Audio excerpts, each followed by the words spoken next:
Hi, welcome to another edition of This Issue. Today we enter our 8th year of broadcasting, and I want to thank the people here in Harpswell for accommodating us as they do so well. The show plays on 8 different public access stations around the state, so thank you all for watching. My guests this time are 2 leaders in the Sudanese community here in Maine, Edward Laboke, who is a former representative for the Sudanese People's Liberation Movement Maine chapter, and then Dominic Suru, who was recently the head of the Sudan Referendum Center in the Northeast when the people went to Boston to vote on whether Sudan should be split into 2. We're going to get into all that in a few moments, but first I'd like each of you to start out by talking a little bit about yourself. Tell us when you came to the United States, why you came to the U.S., and where your family is today. So, Edward, you want to go first? Thank you. Sure.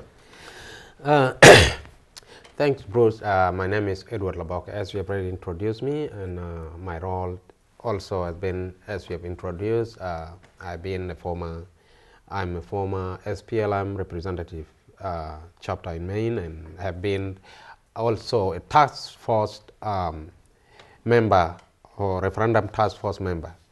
I came here in 2001, January 2001, from Egypt. But I came to Egypt in 2009, 1999, I'm sorry. I lived in Egypt for 15 months and before coming here. I am married with 4 children and working for Portland Public Schools. This is my 8th year. What do you do there? I am an ed tech. Ed tech? Yes. Oh, okay. And I go to school too, doing my master's in adult and higher education, and hopefully will be graduating this May. Oh, good. So that is a little about me. I have 2 younger brothers in Sudan. They are all family men, and I'm excited that they are at last in peace with their families. That's briefly about me. Well, good. Thank you. Dominic. Thank you, Bruce. My name is Dominic Suru, and I'm from Sudan. I live in Portland. 7 brothers, big family. And I work also, and I go to school. I'm a major on technical leadership and international studies. Uh-huh. Where do you go to school? The USM. USM. And then I work for 211 Maine, which is a state agency, agency for a referral agency for health and human service. Uh-huh. And I'm the multicultural coordinator for the agency. Uh-huh. As you mentioned earlier, I was the head of the the Sudan Referendum Center in Northeast, which was located in Boston. And as we go along, I can tell you more details what I was doing there and what was my role. And what about family? Where's your family today? My family's here. All my 7 brothers are here. One of them just was serving in an army, just came back recently, and he's in continuous dedication now. He was serving in the U.S. Army? He was in the USA Army. He was in Iraq. In Iraq. Multiple times, and he's back now, continuous education, and he's want to go back to the military. I guess it's in blood now. And then the other 6 guys, they're going to schools here, college, all of them in college level. And my mom was here with us, but unfortunately now she's in Sudan, working with a women group on healing process. What does that mean? When women get out of war, they go through a lot of stress, and she's helping them how to overcome that stress and then to walk them through the healing process. Very, very interesting. Very good that she's doing that. Yeah. Sudan just had a national referendum that you both were part of on whether or not to divide the North from the South. Let's talk first about what were the reasons for that referendum? Why is Sudan likely going to be breaking apart? But then also how it worked that some 800 Sudanese in the northeast of the U.S. went to Boston to vote as part of that national referendum in Sudan. So let's first talk about why did this referendum happen? What were the driving forces behind this? Go ahead, Edward. Thank you once more, Bruce. It is very important to know why there is need for a new country to be born in the continent of Africa. And most countries, if not all, experience some kind of difficulties and split and all these kind of things. Sudan is not the first country to split.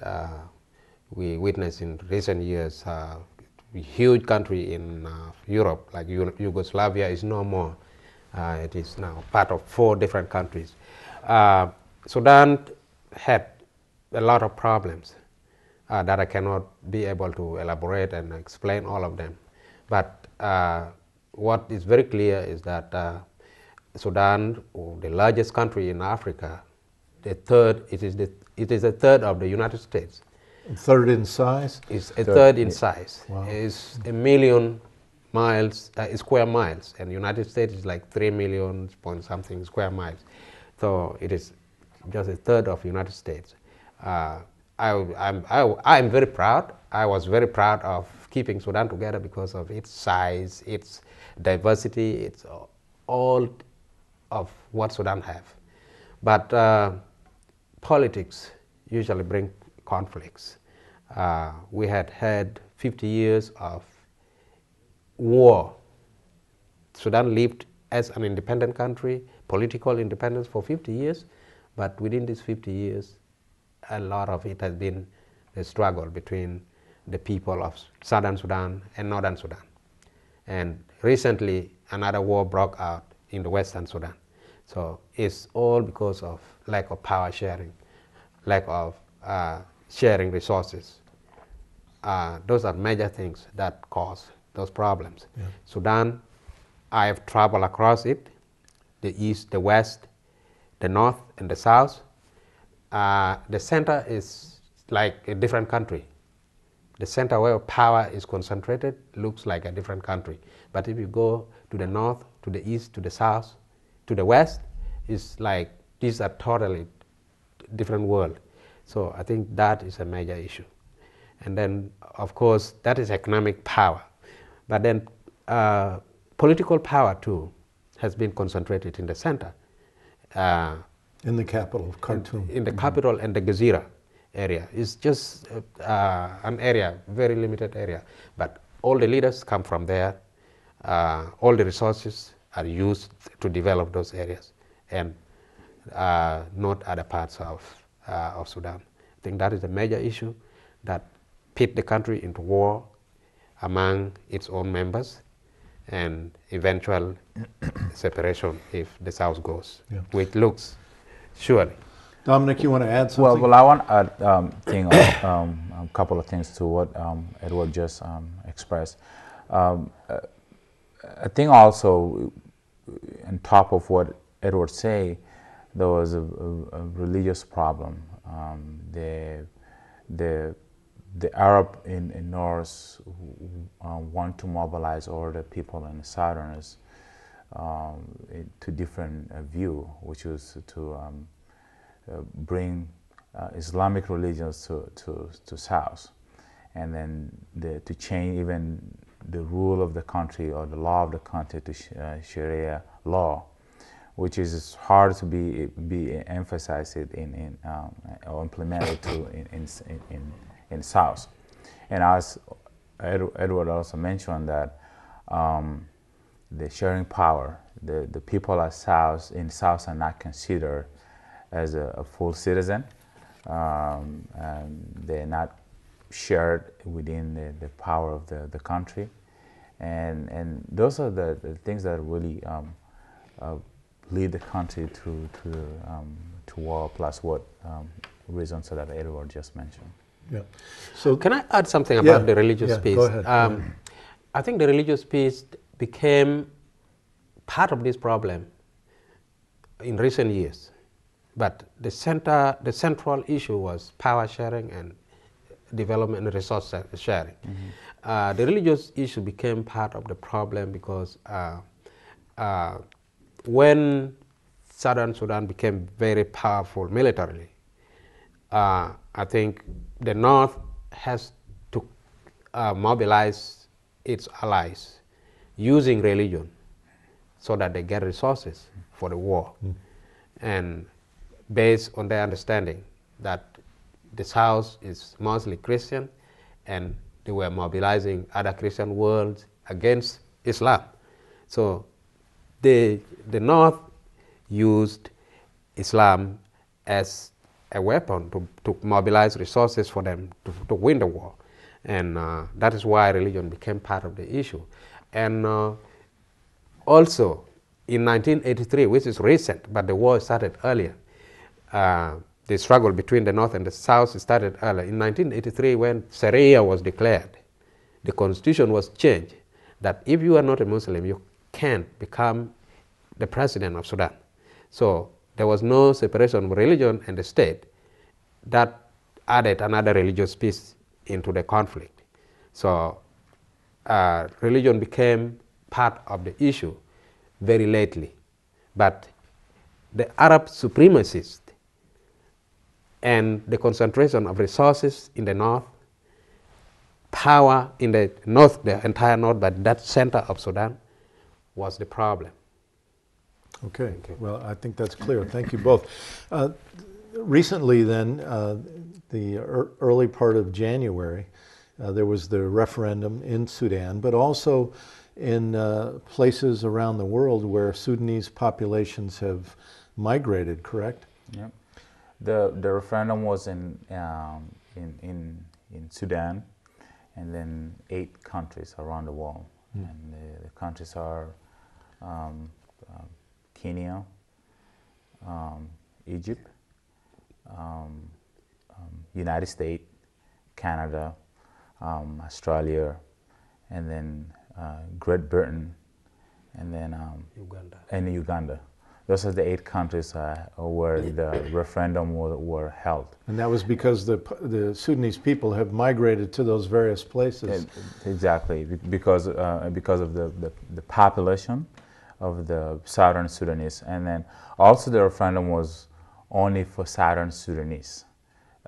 People of Southern Sudanese are the one who will be eligible to participate in the referendum process.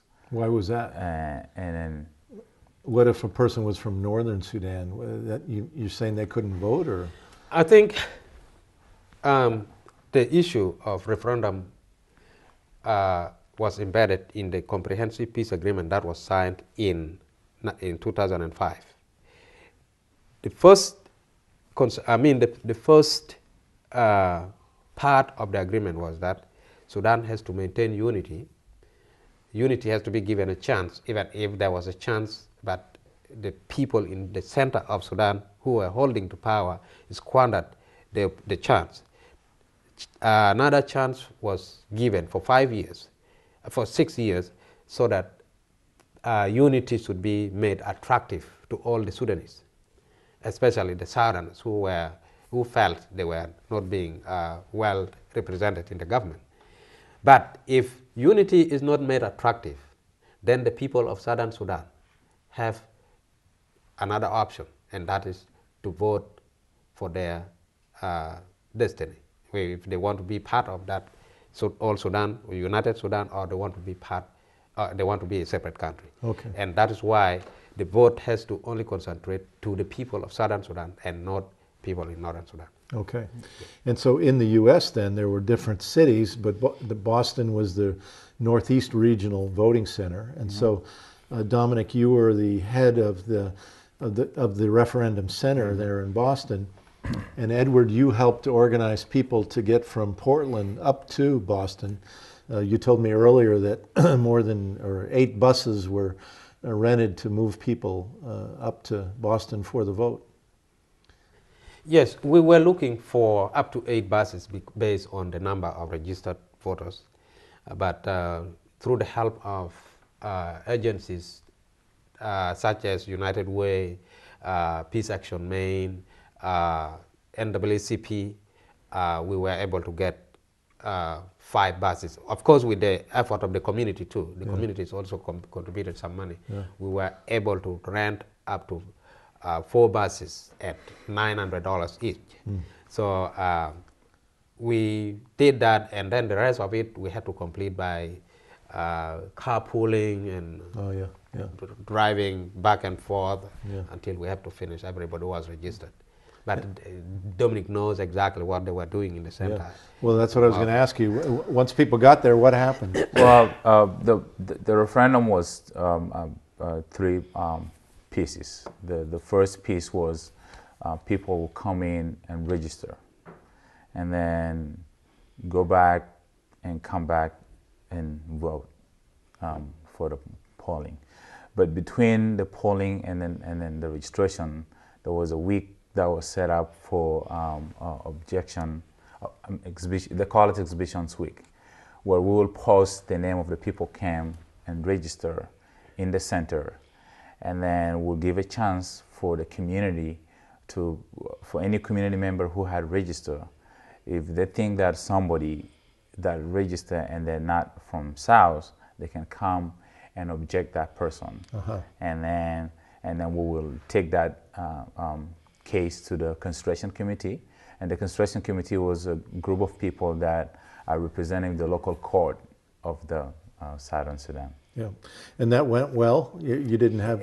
We did not have any rejection in our center here in New England, and we did not have any objection to. So when will the vote be made public? That's a lot of votes they have to collect from really all over the world. When will all that be? The first result came the same night of each center was closed that day. We started from Australia because they're 1 day ahead of us, and then Great Britain was in a couple hours ahead of us, and then the United States. So that was the first result, that just individuals polling center around the world and then within the United States. And then the second piece is coming up on February 7th. That will be announced by the Commission of Referendum in Sudan. And then we will know what was the percentage of people vote for secessions and or unity. And it's likely that people voted highly in favor of separation, correct? Yes. And so then this means that Sudan will then become North and South. I also know that there's significant oil resources really right along what will be the border between the two countries. And because the Nile flows through Sudan, the Nile River, there's significant supplies of water. And so is there going to be conflict then between the two new countries, North and South, over the oil and the water in the future? Will there be a chance of more warfare between the two countries over who's going to control those resources? Edward. Thank you again, Bruce. That's is very difficult to predict, but it is obvious that when countries divide, either they become very good friends or great allies, or they hold grudges in them and then continue fighting, especially over resources, as you have mentioned. Surely, water is one of the most important resources in the region, and I don't want to go to the details the way Egypt is taking part of that resources. But what I predict, what I think will happen, could be the issue of the control over oil. I know 3/4 of the oil is in Southern Sudan, and with that limited area in the border region, and maybe a little bit more in Southern Sudan. But I know that most of the oil resources are in Southern Sudan. How we're going to refine this oil, the oil is the question right now, but I know that the government of Southern Sudan will take care of that. Maybe we will start by agreeing with the North to use the pipeline in Khartoum, and then eventually build our own, or we can come to some permanent agreement whereby we can use the resource, the pipeline and the refineries in Port Sudan by certain percentage of oil going to them. It all depends on a total new agreement than what had been agreed before the referendum. So that is why we have like 4 months period between February and June to come up with those kind of agreement before Southern Sudan is a nation. Dominic, you want to add something? Well, just want to add something to what Edward just mentioned, that there is agreement is going to be taking place, and both North and South have to come to a concise agreement. The old agreement was, to separate the North and South, but then now the oil region, whereas another state from South is falling into, which is Abyei, is still on discussions to figure out what was happening with that state. So I'm sure the both government will try to work hard to make sure that there's not conflict. This state is not going to bring conflict to the two countries, yeah. And we hope not to see that happening again. Yeah. And the international communities are working hard, close with the both government. The United States, we just saw yesterday in TV the minister of the Secretary of State of Sudan is here to visit the United States, so they can talk more about the referendum process, and then also the state of Southern Sudan that is coming up soon, how that can be arranged in a place. Well, let's hope it all goes well, and that there's been enough conflict and war there for a long time, as you all very well know. Let's talk about life in Maine for a moment, and let's start with the weather. Dominic, what kind of an adjustment was it to move to Maine? That's always my favorite topic when people ask me about the weather in Maine. And then first I would say it's cold for me. I've been here over 11 years. It's still cold. Still cold, I complain all the time. It's funny that when I came, it was in September. Was that early? I think the end of the summer. It was really beautiful weather. It was sunny and beautiful. And then I had an excitement to see a snow, and something called snow, and then I couldn't wait to see it. A couple months later, it did snow, and I'm okay with it. I went out and I had good time enjoying the snow, but I didn't know the trick behind it, or the secret that when it's snow and melt, and the next day or 2 days later when it starts freezing, it get cold. So that was a horrible experience for me. But I enjoy summer here. Maine, as they say, Maine is a vacation land. It's a beautiful in the summer, but winter is always my problem. My heat bill go up. Yeah, all right. Go ahead, Edward. Well, like he said, I actually love the weather in Maine, because the terrible heat I experienced in Sudan is no more. There you sweat all the time. I don't see I'm sweating here, even in summer.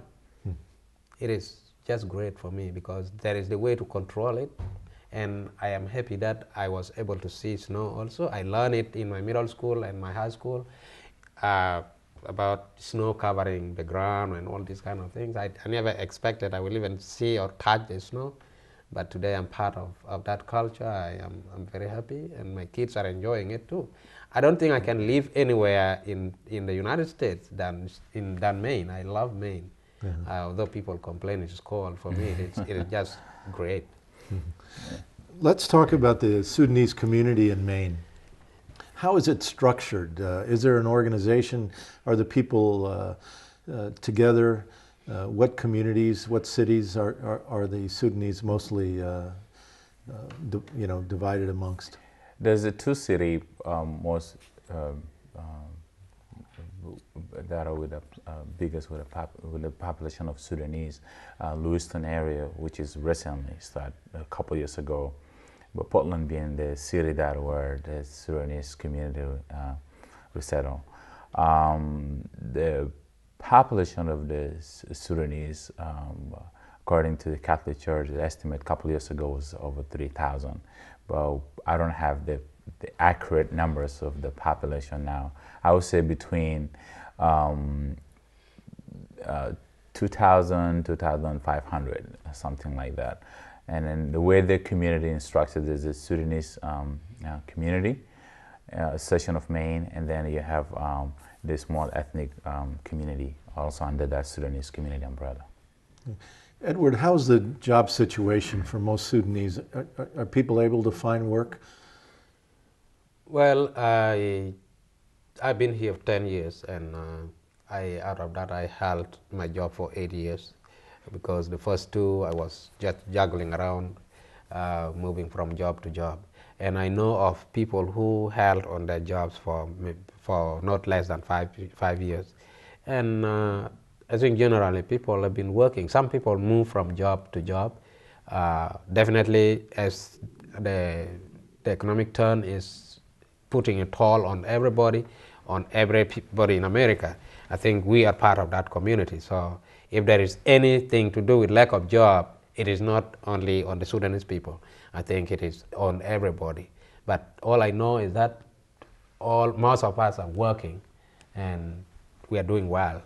I think Maine economy is also, as I hear, is getting better. It's not like it used to be last year, but it's getting better. So there is hope that we don't have a lot of trouble with jobs.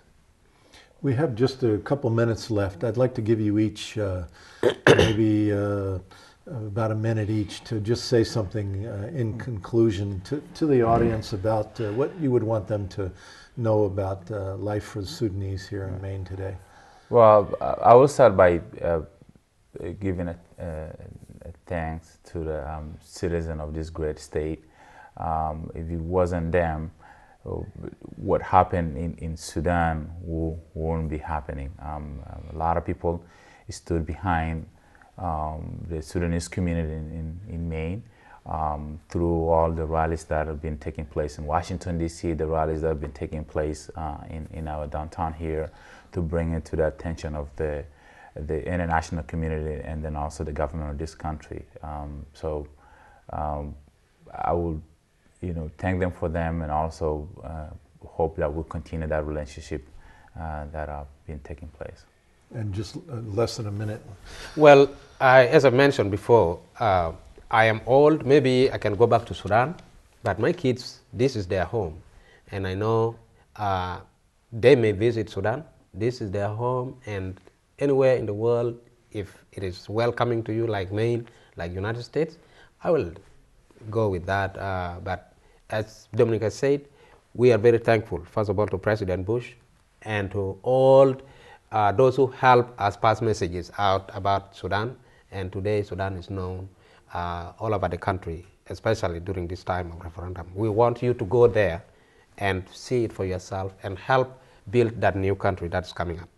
Edward, thank you very much. You're welcome. Dominic, thank you. Thank you, Bruce. Thank you. Yeah. And thank you for watching another edition of This Issue. Until next time, good luck to you all, and please get organized.